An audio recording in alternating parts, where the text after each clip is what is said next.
कैसा है तू और हमारा देश कैसा है? वैसा ही जैसा आप छोड़ के गए थे। यानी कि हम अभी भी अंग्रेजों के गुलाम हैं? नहीं, अंग्रेजों से तो हमें 1947 में ही आजादी मिल गई थी। अच्छा, तो अब तो हमारे अपने लोग देश चलाते होंगे ना? हाँ, तब तो देश काफी आगे बढ़ गया होगा। जब हमारे अपने लोग देश चला रहे हैं तो गरीबी और भ्रष्टाचार का तो नाम ही नहीं होगा। सबको बराबर हक दिया जाता होगा, किसानों और मजदूरों का अच्छा ध्यान रखा जाता होगा ना? नहीं, ऐसा तो कुछ नहीं है। तो कैसा है बताना मुझे। कैसे हमारे अपने नेता, हमारे आजाद भारत के नेता, 100 साल हो गए मुझे गए हुए, बताना। हमारे अपने नेता वो तो अपनी जेबें भरने में लगे हुए हैं।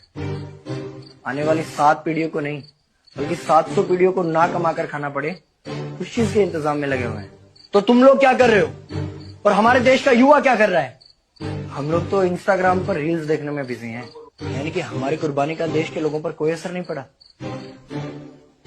देश के लोगों में कोई देशभक्ति नहीं, कोई देश प्रेम नहीं। नहीं, ऐसा नहीं है। आपके लिए और देश के लिए बहुत प्रेम है भारत के लोगों के दिलों में। हर 15 अगस्त और 26 जनवरी को तिरंगा फहराते हैं, पूरे जोश के साथ भारत माता की जय बोलते हैं और आपकी डीपी भी लगाते हैं। और भारत और पाकिस्तान के क्रिकेट मैच के दौरान तो हमारी देशभक्ति पीक पर होती है। तुम इसे देशभक्ति समझते हो? तो फिर क्या है देशभक्ति? अगर तुम्हारी देशभक्ति समाज को सुधारने में, गरीबों को अच्छी शिक्षा या बराबर का हक नहीं दिलाती तो कोई काम की नहीं है तुम्हारी देशभक्ति। भ्रष्ट नेताओं और सरकार के खिलाफ आवाज उठाओ, लोगों को एकजुट करो। लेकिन अगर हमने सरकार के खिलाफ आवाज उठाई या नेताओं से सवाल पूछे तो हमें एंटी नेशनलिस्ट कहा जाएगा या हमें गद्दार करार दे दिया जाएगा। तो डरता है। 23 साल का था मैं जब अंग्रेजों ने मुझे फांसी पर चढ़ा दिया। मुझे तो आतंकवादी कहा गया था। अगर अब नहीं जागे तो ये देश सोता रहेगा। ये सरकारें, ये नेता देश को बेच खाएंगे। इस भ्रष्ट सरकारी तंत्र से लड़ो। देश को क्रांति की जरूरत है। क्रांति यानी कि हमें हथियार उठाने होंगे, बंदूकें उठानी होंगी जैसे आपने उठाई थी। नहीं, हमारी क्रांति विचारों की थी। जब अंग्रेजी हुकूमत ने हमारी आवाज नहीं सुनी तो हमने और जोर से आवाज लगाई और अपने विचार रखे।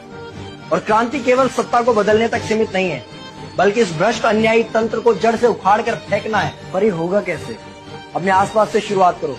जो भी तुम्हें भ्रष्ट नजर आए उसके खिलाफ आवाज उठाओ, एक्शन लो। तुम्हारे टैक्स का पैसा नेताओं की जेब में जा रहा है, हिसाब मांगो। अपने वोट का सही इस्तेमाल करो, लोगों को जागरूक करो, इस देश को आजाद करवाओ। इंकलाब जिंदाबाद, इंकलाब जिंदाबाद।